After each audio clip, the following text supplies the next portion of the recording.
this That's all good. right? Yep. All right. It's the 209th episode of the Brian Hornback Experience. I'm not in the Old Forge Distilling Podcast Studio. I'm out here at the Town of Farragut Early Vote Center. Well, it's not the Town of Farragut. It's Knox County's Early Vote Center in Farragut. I got none other than Mike Davis. Awesome. There's Mike. He is one of the candidates running for sheriff. And so this is his time to do the podcast because, Mike, I appreciate the fact for the last, since about September, your campaign has been on my website. He's going to go ahead and trim the trees while we're here. Bad light. It's bad lighting. Bad lighting. Yeah. I've given him shade. We got natural sunlight. We've got some ducks. We got ducks. We got birds. There's a lot of birds chirping out here. So Mike, you got in the race in September. Yes. Well, a little. Actually, about August. Yeah, sometime. a little bit earlier. Yes, sir. So we are now 1 week into early voting. So what's been the experience so far, Mike? I've had a great time. I've met a lot of people. I made a lot of friends, and we wouldn't be here today. Right. We didn't really know each other. No, we didn't. I knew your wife, but I didn't know you. You knew my wife Elaine, but met a lot of people. Struck up some old acquaintances that people I hadn't seen in years. So I'm having a great time with it, and every morning I feel energized going forward. And I'm loving it, and it's all about having an impact for the people in Knox County. We've got about another week and 1 day left. We got another week till next Wednesday. The only day off is Sunday. Saturday is only 3 hours. That's kind of weird, but it's only 3 hours, 10 to 1. Right. And then the last day will be the 30th. After that, you're gonna have to go to your precinct on May the 5th. But anyway. So I moderated that forum with the sheriff candidates down in for the Knox Federated Republican Women. Right. And the interesting thing was all four of you acted like y'all are just buddies. Y'all just the yeah. I mean, we just four guys at the bar in Boston. Cheers, that was on TV. Well, we tried to keep it civil. Right. And I didn't really. Of course, JJ's been involved in the sheriff's department for a long time. Right. I didn't really know JJ or Dave that well. I knew Brent a little bit when he was involved with the SWAT team. They helped us execute some federal and state warrants with the SWAT team in Knox County. So I knew Brent a little bit, and so we say our piece and our position, and that's it. Right. Grab that real quick. Our sign fell. Yeah, our sign that is no indication of anything else. Our sign, it's a little windy out So here. let's kind of talk about you're not a Johnny come lately to Knox County. You are a South Dole. You got Dole High School. Dole High School. There we go. Yeah, I was born and raised in South Knoxville. I graduated from Dole High School. I'm married to my wife Elaine Davis. We've been married 30 years, and got three great adult kids. Yeah. I've hung out with Charles. Yeah, I got my oldest son Cole, my middle son Andrew. Cole's in the Air Force. Andrew's an IT whiz, and Ava is a student. Cool. And I got my third granddaughter's on the way with Cole. That's what I hear. So so they're my granddaughters are 4 and 2, and so they're unbelievable.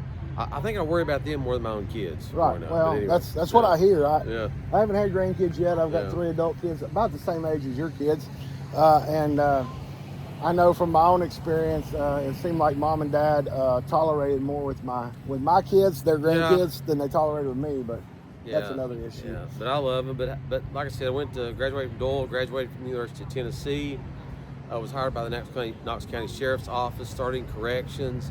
Later became post-certified deputy sheriff. Was in the first class that Knox County had regionally, class 96-1. Wow. Sheriff Spangler was a lieutenant over training at that time, and so I say I have to kind of come full circle. Right. Here he trained me. He's term limited, and I'm running. Right. So that's kind of ironic, but had a great time at the sheriff's office. I say they taught me to be an officer in their academy, and since it was the first academy, it was pretty rigid. Had some great training officers, and a huge learning curve. And after I worked there for about 6 years, I was hired as a federal agent with DEA. Drug Enforcement Yeah, Administration. Drug Enforcement Administration. I worked there approximately 26 years with DEA.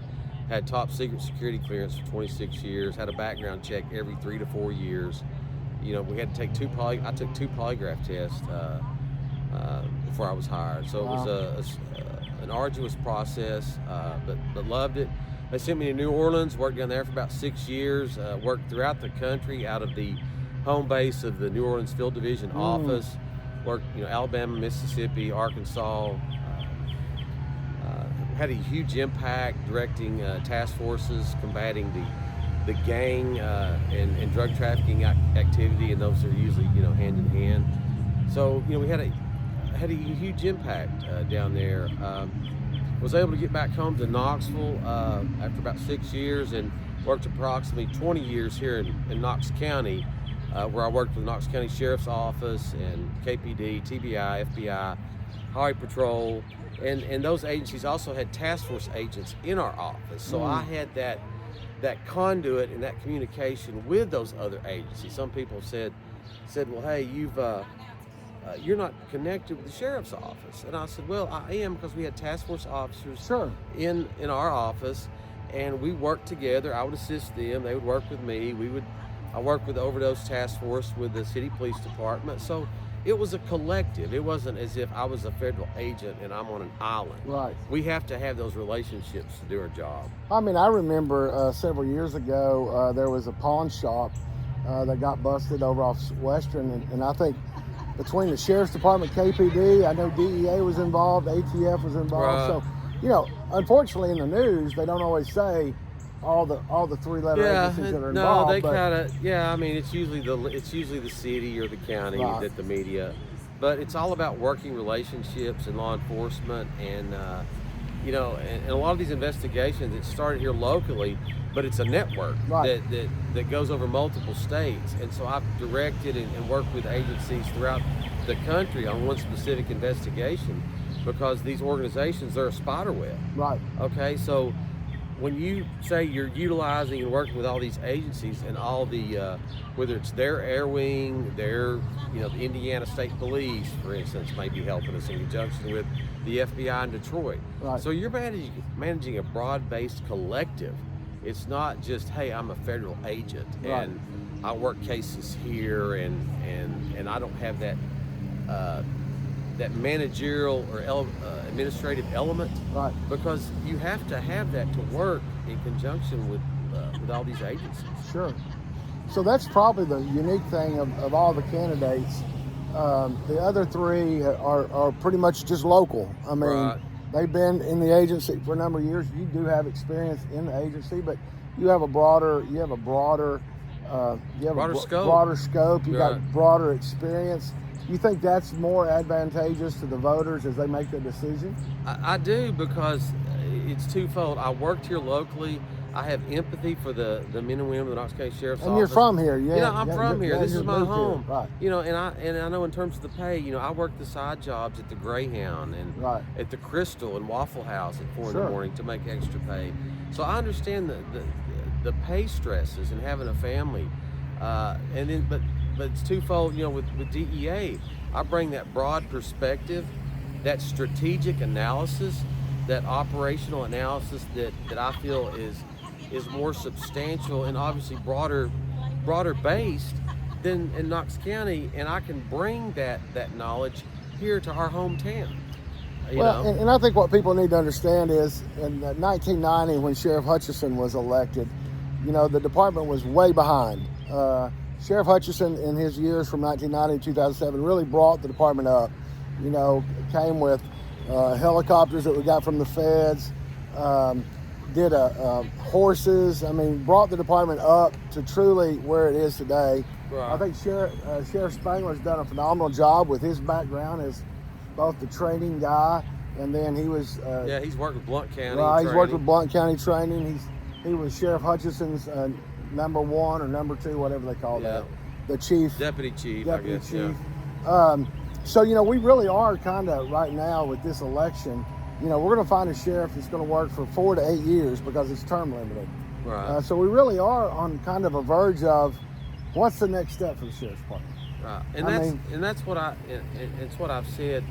I think I know this is the most consequential election I believe in the history of Knox County Sheriff's Office, with the explosive growth, the challenges of immigration, the challenges of homeless, and with the pervasive gang and narcotic trafficking activity. You know, we've got over 30 gangs per, Right.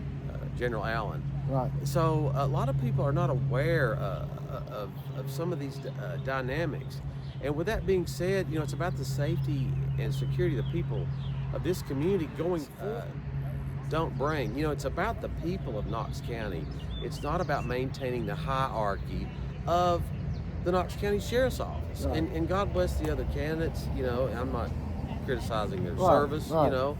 We all wear the badge. Right. But with the times that we're facing, you need someone that will elevate the professionalism going forward. And you need someone that's reflected of career of integrity, transparency, accountability, and professionalism. And that's what I've done with DEA and Knox County. Keep talking. Yeah, I got it. that's not something that I'm just professing. I lived it, and to adhere to that. And well, we might just have to. I might just. We might have to have a paid sign person, huh? Yeah, maybe. I don't know. we'll We're give good it- though. we're We'll get getting there. So- I come back and I look and it's not there and I'm like, oh. It's Yeah, well, I walked it's, off. Anyway, It's working against us. A we're little bit. good. We're good. If it goes again, we'll just let her go. Absolutely. But like I said, we need new dynamic leadership to face the challenges that. That's fine. Let it go. That's all. Y'all have seen the sign. Yeah, we've seen it. So, and that's one thing that I've been, talking about lately is the need for change, and that's what I hear from voters. Is Mike, you bring a fresh perspective in, a new perspective, and they say that I'm not a part of that network, and people say, well, hey, you're an outsider. Well, I see that to a certain extent, but this is my home. Right. But with that being said, I'm going to be a unifier in the sheriff's office. I don't have a particular faction inside the sheriff's office or outside. I'm going to be a unifier for the men and women of the sheriff's office. It's going to be based on merit. I'm not going to have a particular group or faction. I'm going to take care. Everyone's going to start on a clean slate. Because at this point, you really don't know who those people are anyway. Yeah, and I haven't promised anyone a job. Right. I don't have, this individual that's going to be my deputy chief. Right. So, and two, I will bring more objectivity and discernment because of my broad array of experiences that the other guys, they haven't done. And, I'm going to have a strategic plan as sheriff because we had to think strategically in our operations. What is our goals? Our goals is to be the preeminent law enforcement agency in the state. Right. What's our mission? To protect and serve the citizens of this county beyond all else.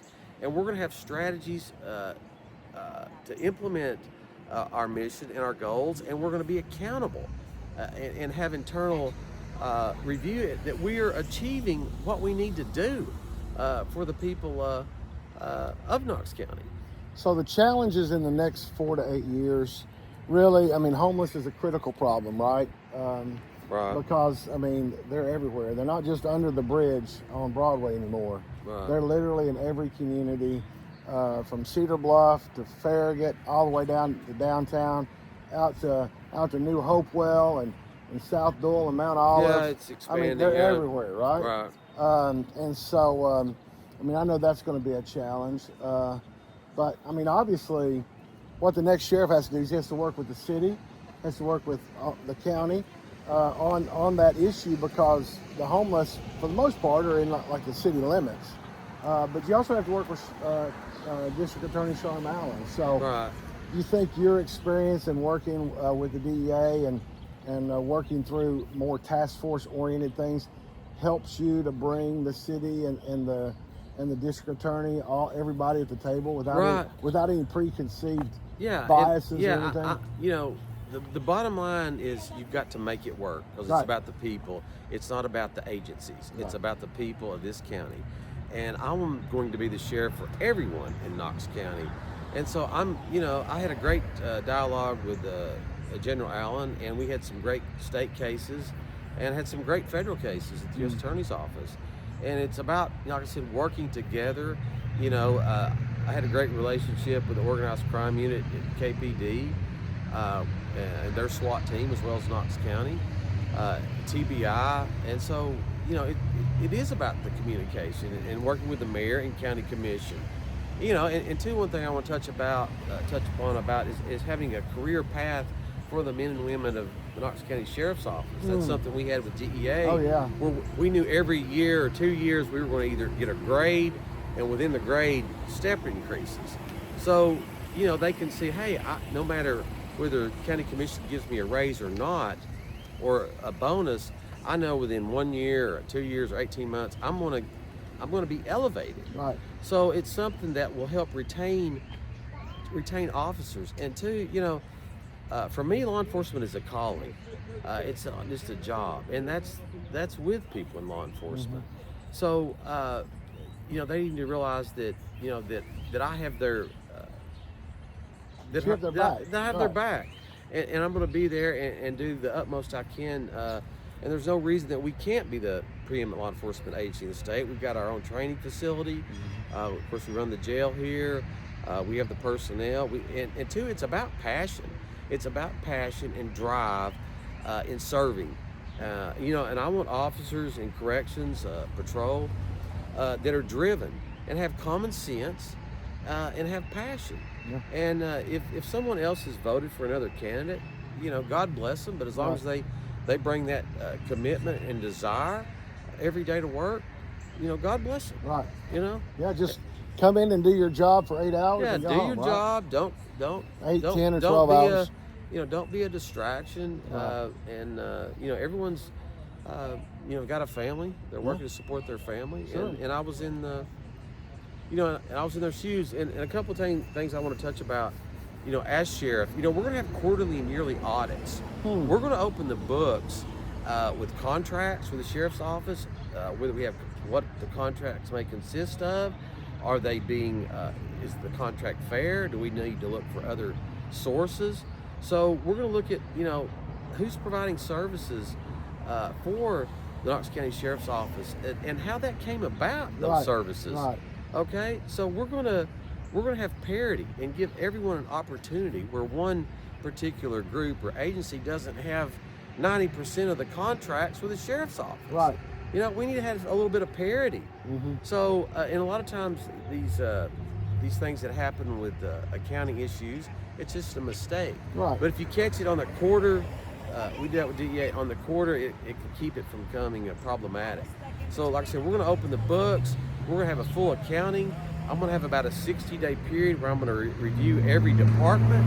We're also going to talk with civic leaders, religious leaders, homeowners, business groups, get their perspective as to what needs to be done. And like I said, talking to people in these other offices, they work there, say, hey, Sheriff Davis, this is what we need, and we don't have this. And so I've had some people come to me and say, hey, we could do this better. So, it's about communication. And secondly, we're going to magnify our efforts in narcotics and the gang activity. That was my bread and butter. And that's where a lot of secondary crime, where it's child neglect or violence, property theft, comes from narcotics. The immigration issue, a lot of the immigration, it's not just Hispanic. We have people from the Middle East. We have Chinese nationals. You have a huge credit card, insurance fraud component, bank fraud. And then we've seen up there in Minneapolis about how some of the Somalis were getting like daycare fraud. They were getting several $1 million, and the only kids there were the women that were there. Right. It's a scam operation. Right. And so that's one thing also that ICE targets. It's human trafficking. A lot of these people that come across the border, they're sort of indentured servants when they get here to the cartel. All right. And they can't break out of it once they're in it, right? They can't break. They have to send money back. Right. And they have caravans that are controlled by the cartel. And I also use this analogy, the Chinese nationals in this country that are working a lot of the marijuana fields out in California, well, that money is going back to the CCP in China. That money is also utilized in purchasing property in the United States. Yeah, they've got it. There's an entire subdivision, I believe, over in Hardin Valley. It's either owned by a corporation or owned by some foreign nationals. I know down in Loudoun County, there's a big, large development that's owned by some foreign nationals. Yeah, well. and and God bless these people.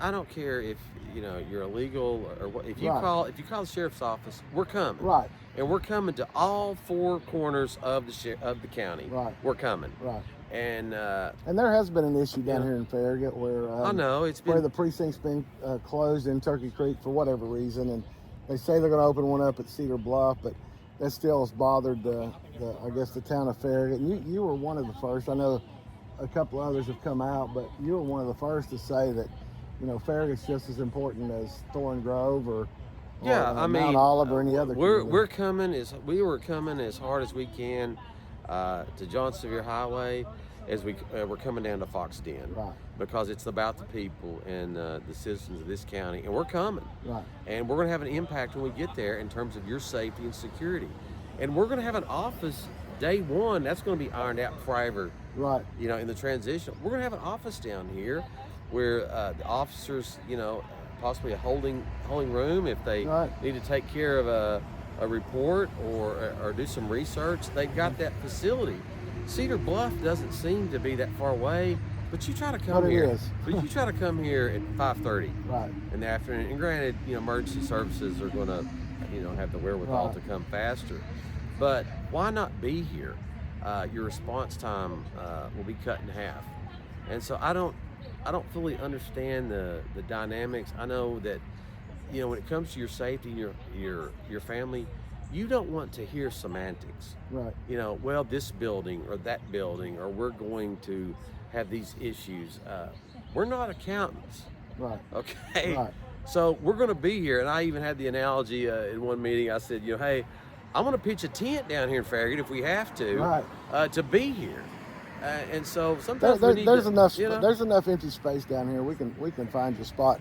Well, really, before we kind of wrap it up, the main thing is that people need to understand about the sheriff's office is that it is a large portion of your tax dollars. It's a little over $100 million, right, per year. Right. I mean, 115, 120 million. Yeah, give or take $1 million. Yeah, little money here, little money there. It all adds up eventually. But here's the deal. The county budget, when you talk about it, is $1 billion budget, right?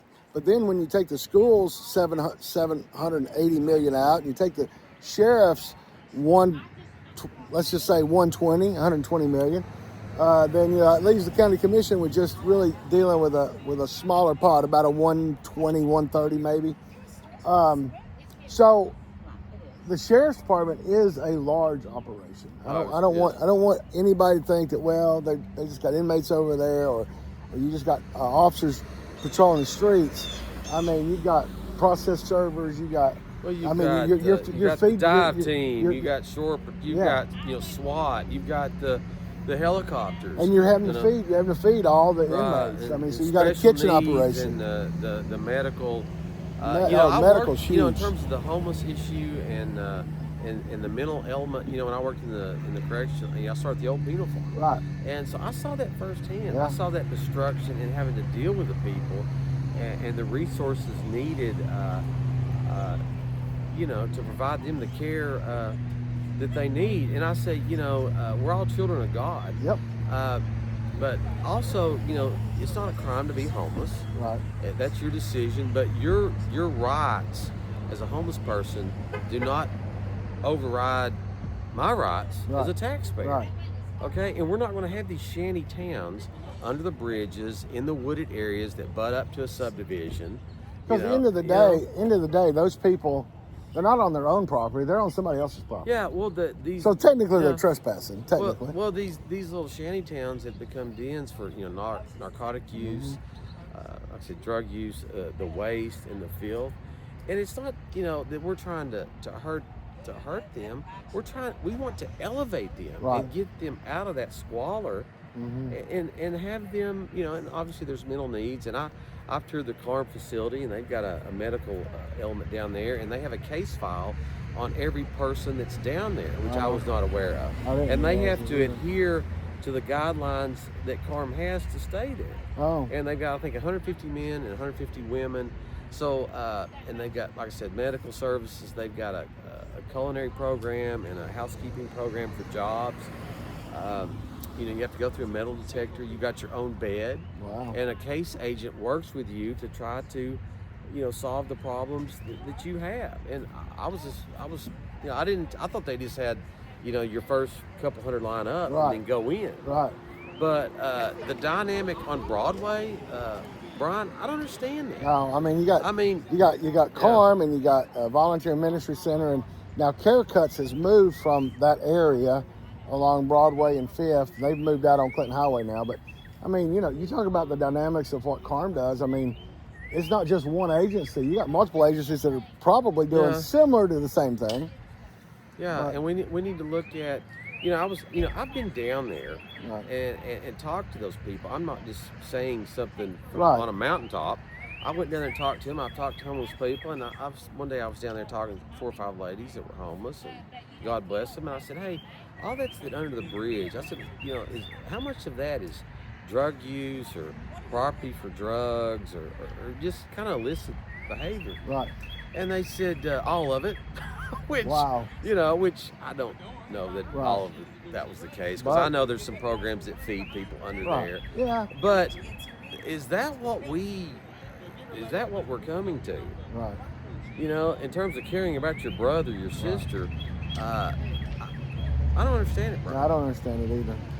You well, anyway. we still have till next Thursday. Today is Wednesday, April the 22nd. I think it's Earth Day. Somebody told me that earlier when I was at work on the clock. I'm off the clock now, just so all y'all out there know that. Right. And any reference to anything I'm wearing is only mine and not Mike's. This is Mike's time. But turn around here a little bit more so we can check you out. I'm sure they already saw it when I fixed the sign. But anyway, it's all good. But hey, I just, you know, I asked for your support. Need you to vote. Yeah, I asked for your support.